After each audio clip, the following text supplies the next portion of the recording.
시청자 여러분 안녕하십니까. 지금부터 전욱현의 안보정론을 시작하겠습니다. 이제 벌써 저녁 6시가 넘었습니다. 오늘 날씨가 굉장히 이제 여름으로 진입하는 것 같아요. 엄청 더운데요. 더워졌어요. 그래서 시청자 여러분들 일기차도 심하고 일교차도 심하고 또 오미크론이 여전히 기승을 부리다 보니까 오미크론에 감염된 확진된 분들이 주변에 많아요. 특별히 좀 주의를 하시는 게 좋을 것 같습니다. 자, 이 한동훈 사건과 관련된 중앙지검의 여러 가지 뉴스들이요, 굉장히 중요한 비중을 차지하고 있어요. 왜냐하면 이 한동훈 검사장 하면 어느 누구라도 정말 정치적인 이유 하나로, 그리고 수사를 너무 잘했다는 이유 하나로, 즉 이 얘기는 실세 관련 수사를 그야말로 이 원칙에 따라서 제대로 수사했다는 이유 하나만으로 1, 2년 사이에 무려 4번씩이나, 제가 보기에는요 아마 검찰 인사상 사상 초유의 일이 아닌가. 그만큼 이 무식하게 인사권을 남용한 사람이 바로 추미애거든요. 추미애 앤드 박범계죠. 자, 그러다 보니까 이제 한동훈 검사장 사실상 어떻게 보면요, 복권에 해당되잖아요. 이제 원칙에 따른 인사에 따라서 어느 길로 갈 것이냐, 이런 것이 우리 정권 교체를 이룩한 우리 국민들의 많은 관심이에요. 그리고 이제 민주당 쪽에서는 또 그런 데로 관심이 많아. 왜냐하면 한동훈 검사장이 만약에 중요 요직에 복귀한다 그러면은 한마디로 얘기해서 이거 다 죽는구나, 이런 위기의식을 가지고 있어요. 그만큼 자기네가 지은 죄가 크다는 거 아니겠어요? 자, 그러다 보니까 중앙지검장 이정수인데, 이정수야 애완견 중에 애완견이죠. 박범계 고등학교 동기니까 더 이상 설명 안 해도 되죠. 이미 12번째 보고를 했는데도 결심을 못하고 있어요. 그런 가운데 오늘 조금 전에 이 부장검사 회의를 열었다라고 지금 보도가 나오고 있어요. 그럼에도 불구하고요, 아직 최종적인 처분을 내리지 않았는데, 오늘 부장검사 회의에서 한 2시, 오전 10시부터 2시간 정도 이정수 지검장 주재하에 열렸는데, 이 자리에서 대부분은 무혐의가 맞다, 이걸로 종결해야 된다 라고 얘기를 했다고 합니다. 그런데 일부 해당 근거를 일부 근거를 보완하라, 이렇게 지시를 했다는 거예요. 이 얘기는 결국 시간을 질질 좀 더 최단 끌어보겠다. 그 사이에 박범계가 수사지휘권 복원을 발동 지시하는 게 아니냐, 이런 우려가 제기되고 있는 상황입니다. 자, 그래서 이 내용, 오늘 회의 내용을 좀 자세히 말씀을 드리면, 오늘 참석자들이 이제 부장검사 회의를 열었는데 1차장인 정진우 1차장, 박철우 2차장, 김태훈 4차장, 그리고 차장검사 산하 선임 부장들이 모두 참석했어요. 자, 그런데요, 지금 3차장이 없잖아요. 근데 3차장은 코로나 확진 때문에 진재선 차장인데 참석을 못했다고 합니다. 그러니까 차장검사 4명하고 각 차장검사 선임 부장들이니까 나름대로 충분한 결론을 낼 수 있는 그런 베테랑 검사들이 다 참석했잖아요. 여기에서 대부분이 말이죠, 이거 대부분 수긍할 만한 결론이 내려졌고 무혐의 처분이 맞는다, 이렇게 결론이 내려졌다고 합니다. 왜냐하면 바로 어제 수사팀들이 보고를 했잖아요. 정진우 1차장 검사, 이선혁 1부장, 김정은 부부장 검사. 어제 말하자면 이분들이 12번째 보고를 했어요. 더 이상 이제 혐의를 찾을 수 없다, 이 결론을 딱 내려서 4일, 어제 5일이 아니고 이제 4일이네요. 4일날 오후 5시부터 1시간에 걸쳐서 보고를 했습니다. 이 보고를 했는데 그 자리에서는 좀 이 결제 어떤 방향으로 결론을 내겠다, 좀 더 생각해 보겠다, 이렇게 해서 어제 보고를 받고 끝냈어요. 그런데 이제 어제 그제요. 근데 이제 오늘 다시 이제 이 보고를 가지고 오늘 이제 회의를 한 거 아니겠어요? 그럼에도 불구하고요, 이렇게 대부분이 무혐의다라고 했는데도 불구하고 이정수 지검장, 한동훈 검사장의 휴대전화 포렌식이 불가능하다, 이렇게 수사팀이 보고를 하니까 일부 근거를 보완하라, 이렇게 지시를 했다고 합니다. 왜냐하면 이 대검 포렌식 센터에서 아직도 포렌식을 못하고 있어요. 비밀번호를 안 알려주고 있는데, 이 비밀번호를 안 알려줘도 아무 법적으로 문제가 없다고 그래요. 왜냐하면 이 법적으로 보장된 방어권에 해당된다고 합니다. 자, 그래서요, 이 민주당에서도, 그리고 이 박범계도 이 휴대폰 포렌식이 안 됐다는 이유 하나로 이 결론을 내지 못하게 압박을 하고 있는 그런 국면이 아니겠습니까? 예. 특히 민주당 같은 데서는요, 포렌식도 하지 않았는데 무혐의 처분을 한다, 무혐의 결론을 내리는 것은 안 된다, 이렇게 압박을 하는 것으로 이미 알려지고 있어요. 자, 그러다 보니까 이제 박범계 장관이 지난 31일 날 김우수한테 수사지휘권을 돌려주는, 이 복원시키는 수사지휘권을 발동하려다가 이 검찰 안팎에 이러한 반발, 이거 직무유기야, 이런 것 때문에 이 조치를 내리지 않고 있어요. 자, 그러다 보니까 이제는 한동훈 검사장 사건에 대해서 이 박범계 장관이 직접 개입하려는 것이 아니겠느냐, 이런 의혹이 나오고 있는 상황에서 오늘 부장회의가 열린 거예요. 상황이 이렇게 이제 악화되고 있는 가운데서 이제 시민단체가 또 이 박범계 또 고발까지 했어요. 이정수 검사장도 무혐의 처분을 막으려고 이정수 지검장하고 이 박범계 장관이 모의한 것으로 의심된다. 그러면서 대검에 최근에 고발하기도 했습니다. 자, 이걸 가지고 검찰 안팎에서는 2년 넘게 수사하면서 12차례나 보고가 된 사건인데, 사건 자체에 대해서 무슨 고민할 거리가 있느냐? 고민할 거리가 없다. 정치적인 이유로 이정수 지검장이 시간을 끌면 끌수록 논란이 더 커질 것이다.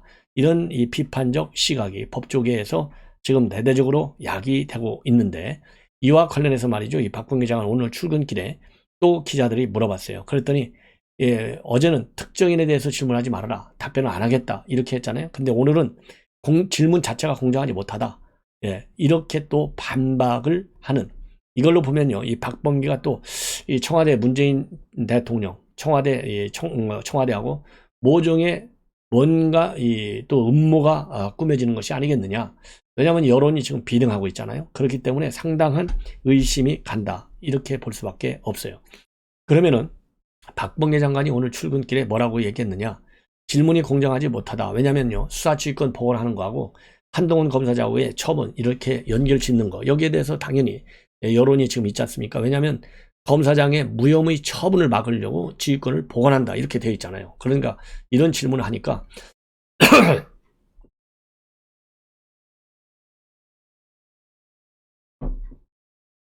질문이 공정하지 못하다. 법무부 장관이 이런저런 고려와 검토를 하는데 특정인만을 고려해서 하지는 않는다.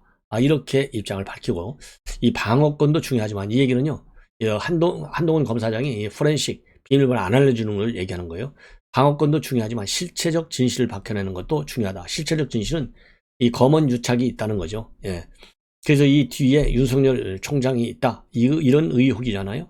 이를 조화롭게 해석하는 것이 공정합니다. 그렇게 해서 말하자면 범죄 혐의에 대한 충분한 진실 규명이 아직도 포렌식이 안 돼서 규명이 안 돼 있다. 그런데 진실 규명이 안 돼 있는데 어떻게 무혐의 처벌을 하는 것이냐, 이건 잘못된 것이다, 이렇게 반대 의사를 표명하는 대목이 바로 이 대목입니다. 자, 그래서요, 지금 이제 법무부에서도 이번 이 박범계 장관의 수사지휘권 복원 조치가 중단된 거, 이거는 왜곡된 내용의 언론 보도 때문에 오해의 소지가 있다, 그러면서 이게 중단됐지 않습니까? 자, 그래서 문제가 되고 있는 내용인데요. 이 정도가 되면 박범계가 버티면 버틸수록 이건 정치적으로 한동훈 사건을 이용해 먹으려고 하는, 그리고 한동훈 이 검사장의 말하자면 요직 기용을 막으려고 하는 꼼수로밖에는 보이지 않는다. 그런 측면에서 말이죠, 이 조국 사태가 정권 교체를 이루는 하나의 큰 원인이 되지 않습니까? 그런 것처럼 이제 한동훈 사건에 대한 이 박범계 장관의 꼼수가 6월 1일 지방선거에 민주당에게 악재를 뿌리는 또 소재가 될 가능성이 크지 않을까, 이런 생각이 듭니다. 자, 그리고요, 이번에는 이 윤석열, 그러니까 지금 민주당 측에서 나오는 걸 보면요, 윤석열 이 당선인 그리고 김건희 대표 여사에 대한 비판의 강도가 날이 갈수록 커지고 있어요. 그래서 이거를 소재로 해서 6월 지방선거를 좀 이기겠다, 이런 꼼수를 쓰고 있는 것 같은데, 이거는 우리 국민의 정치 수준을 굉장히 얕잡아보는, 무시하는 그런 인식의 일단이 아니겠느냐, 그런 점에서 저는 비판을 받아야 마땅하다, 이렇게 생각이 들어요. 뭐냐면 오늘 말이죠, 민주당 정당혁신 추진위원회가 혁신안을 내놨는데 4차 혁신안이라고 합니다. 여기에 도리도리를 금지한다는 내용을 담았어요. 도리도리 하면 거의 고유명사가 돼 있잖아요. 바로 윤석열 당선인이 생각나지 않습니까? 이거를 의도적으로 해서 윤석열 당선인을 디스하겠다는 것 아니겠어요? 자, 그래서 이 내용과 관련한 민주당의 논의 내용을 보면, 오늘 민주당 혁신위가 이 기자회견을 열고 세대 균형 공천한다, 지방의회 의원 동일 지역구 3선 연임 초과 제한을 한다, 이러한 혁신안을 내놨습니다. 자, 그러면서요, 선출직 공직자 정견 발표, 토론회 의무화를 제한하고 2분 이상 스피치를 금지한다. 그리고 도리도리를 금지한다. 이런 내용까지 담았습니다. 그러면서요, 선출직 공직자라면 최소한 도리도리와 같은 불안한 시선 처리와 그리고 화법에 대해서 공개적으로 평가를 받을 수 있어야 한다라고 설명을 했어요. 자, 이게 뭡니까, 이게? 이게 그야말로 박범계 금방 뭐라고 했어요? 특정인을 염두에 두고 검토하지 않는다. 그러면 공정하지 못하다. 이런 얘기를 했잖아요. 그러면 좀 민주당 혁신안도 이 특정인, 바로 윤석열 당선인을 의식해서 도리도리 금지한다. 이게 공정한 겁니까? 이게 말이 안 되는 거잖아요. 한마디로. 이런 식의 당선인에 대한 폄하, 이거는요, 인간적인 측면에서도 그럴 거니와 정치적인 측면에서도 절대 있을 수는 없다라고 저는 봅니다. 예. 그래서 이런 거를 담아서 디스하려고 하지 말고, 여러분들 이보다 더 큰 심각한 것은 바로 뭐냐, 이재명에 대한 수사를 제대로 현 검찰이 안 한 거, 경찰이 제대로 안 하고 깔아뭉갠 거, 이거에 대한 정치적 책임이 더 훨씬 큰 거 아니겠느냐. 예. 이런 것을 제가 지적하고 싶습니다. 그리고 이러한 이 개인의 어떤 습관이라든가 좀 버릇이라든가 오래된 이런 것을 폄훼하기 위한, 그래서 인간의 인격권을 무시하는, 이거야말로 윤석열 당선인의 인격권을 무시하는 거잖아요. 일종의 명예훼손이라고 저는 봅니다. 예. 그런 게 법적으로 친다면, 예, 뭐 이게 법률적으로 뭐 맞는지 안 맞는지는 모르겠지만 상식적인 생각할 때 올 때 이거 뭐 명예훼손권 아니겠어요? 그리고 인격권 훼손 아니겠습니까? 자, 그래서 이거는 온당치 못한, 공정치 못한 민주당의 혁신안, 이런 거를 혁신안이라 한다? 혁신할 마음이 전혀 없는 거예요. 이거 혁신안이 아니고 어떻게 하면 국민의힘을 디스하나, 어떻게 하면 당선인을 디스하나, 그러니까 앞으로 이제 여권이 될 여권에 대한 이 이미지를 디스하겠다는 그런 혁신위원회가 되는 거, 이거 우리 국민들이 뭐라고 느끼겠어요? 자, 시청자 여러분, 그런 의미에서요, 이거 이 민주당 혁신위원회 위원들 누군지 한번 여러분들께서, 이 사람들이요, 앞으로 2년 후에 이제 총선에 다시 있게 되는데 반드시 심판을 받도록 해야 되겠습니다. 이런 사람들이 어떻게 혁신위원이 될 수가 있겠습니까? 참 기가 막히지 않아요?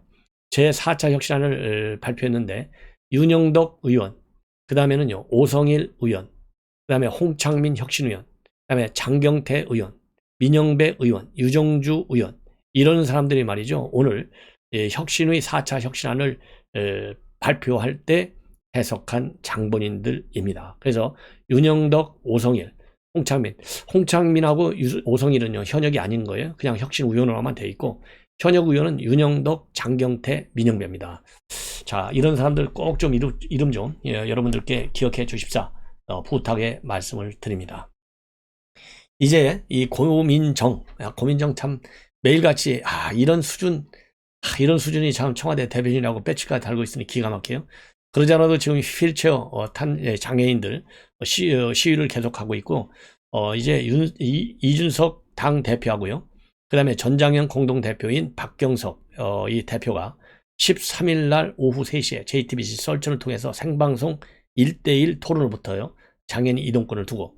그런데 이 고민정 의원이 이준석 대표를 이제 비판해야 되잖아요. 그러니까 본인이 직접 오늘 휠체어를 타고 이제 출근을 했어요. 그래서 본인이 느낀 이동하는 데 있어서 느끼는, 장애인들이 느끼는 어려운 점을 낱낱이 지적하고 있는데, 자, 그러면 민주당은 여태까지 뭐 하고 있었어요? 민주당이 여당 아니었나요? 그렇잖아요. 여당인데 그동안에 뭐 하고 있었습니까? 여러분들 이해가 갑니까? 근데 지금 갑자기 장애인 단체하고 이준석 대표가 설전을 벌이니까 여기에 끼어들어가지고 마치 남의 일인 것처럼 5월 9일까지는요 모든 정치, 경제, 사회, 문화적인 이슈의 책임이 어디에 있느냐? 민주당에 있어요. 이러한 민주당인데 이 민주당 의원이라는 것을 망각한 처사라고 저는 보지 않을 수가 없어요. 뭐라고 이제 페북에 올렸느냐, 비판하고 있느냐. 본인이 강변역에서 국회의사당역까지 휠체어를 타고 출근했는데 두 팔이 욱신 거린다는 겁니다. 겨우 딱 하나 찾는데. 자, 그러면서 여러 개의 사진들을 이제 공개하고 있어요. 당사자가 되어보지 않고서 느낄 수 없는 것들이 많다. 그러면서 승강장 사이에 바퀴가 끼면 어쩌나 하는 초조함, 좌석이 있는 곳이 아닌 통로에 덩그러니 있어야 하는 어색함, 작은 경사만 보여도 긴 숨을 들이쉬게 되고, 지하철과 승강장 문턱의 높낮이가 조금만 달라도 휠체어 이동 불가, 너무 멀리 떨어져 있는 엘리베이터, 이렇게 불편한 점을요 쭉 나열을 하고 있습니다. 그러면서요 남부터미널 종삼, 그 다음에 수소 2수, 가산 디지털 단지 등 몇 년째 수리가 되지 않고 있는 엘리베이터, 이런 것도 지적하고 있어요. 자, 그러면 이 엘리베이터, 아까 말씀드렸잖아요. 최소한도 지난 4.15 총선 때까지 한다 하더라도 민주당이에요. 그리고 문재인 정권이 2017년도 5월에 들어섰어요. 지금 22년도야. 5년 다 됐어. 5년간 뭐 하고 있었어요? 이런 거 고치는, 이게 2017년도부터 서울시 지하철 누구 책임했습니까? 박원순 시장 책임했어요. 오세훈 시장 책임이 아니에요. 그러니까 서울시장 기준으로 보나, 문재인 정권이 들어선 기준으로 보나, 지금 고민정의가 오늘 점검해서 불편함이 많다. 이 내용은요, 모든 문제점은 5년 전으로 거슬러 올라오게 되는데, 마치 이것이 국민의힘 당, 지금 국민의힘은 여당은 아직은 5월 9일이 돼야 여당이 되는 거예요. 윤석열 정부가 들어서지 않았으니까. 그런데 이거를 마치 국민의힘이 잘못해서, 안 해서, 할 일을 안 해서, 그리고 이준석 대표가 당대표에서 할 일을 안 해서 이준석 대표한테 책임 있고, 그 다음에 국민의힘에게 책임이 있는 것처럼 뒤집어 씌우는 입장문을 내놓은 거예요. 이게 얼마나 기가 막히냐. 그러니까 나무만 보고 숲을 못 보는 거야. 이준석 대표한테 책임이 있다. 이거를 뒤집어 씌우려고 지금 하는 건데, 이준석 대표한테 책임이 하나도 없어요.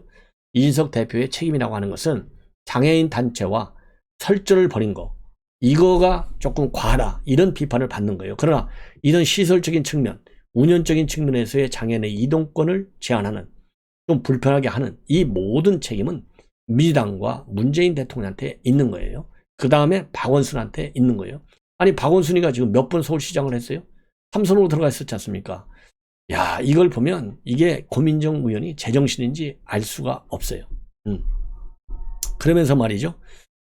지금 이제 수리비 문제 때문에 서울교통공사에서 밝혔는데, 1년이 지난 지금까지도 여전히 수리 중인데, 승강장의 넓은 틈은 횡단보도가 없는 8차선 도로를 차 안 올 때 잘 건너가라는 것처럼 보였다. 이렇게 비판하고 있어요. 그러면서요, 이 장애인의 이동권은 엘리베이터 설치가 끝이 아니다. 시작임을 몸소 느꼈고, 장애인들에 대한 사회인식 개선까지 안착될 수 있도록 노력하겠고, 함께하면 길이 열린다. 이러한 뭐라냐면 입장문을 내놨습니다. 자, 그래서요, 이러한 이 고민정 의원의 이 반발, 그리고 이 반박, 이준석 대표에 대한, 이거 전혀 틀린 얘기예요. 모든 문제의 책임은 고 의원 분명히 얘기합니다. 문재인 정권과 박원순 서울시장한테 있다라는 점을 여러분들께서 이 고민정 의원한테요, 페북에다가 댓글 좀 많이 올렸으면 좋겠어요. 참고적으로 이준석 대표, 서울시민을 불모로 한 불법 시위다. 시위 방식을 비판했고, 그리고 고 의원은 이러한 이준석 대표를 향해서 지하철을 이용하는 시민들의 불편함을 해소하고 장애인들의 어려움을 일부라도 해결해 드리는 것이 정치인의 책무다, 이렇게 비판했는데, 이 책무는 다시 한번 민주당에 있었다라는 점을 강조합니다. 이것으로 본 방송을 마치겠습니다. 또 잠시 후에요, 바로 중요한 뉴스를 가지고 또 여러분들을 찾아뵙겠습니다. 알람을 설정해서 많이 시청해 주시면 대단히 고맙겠습니다. 감사합니다.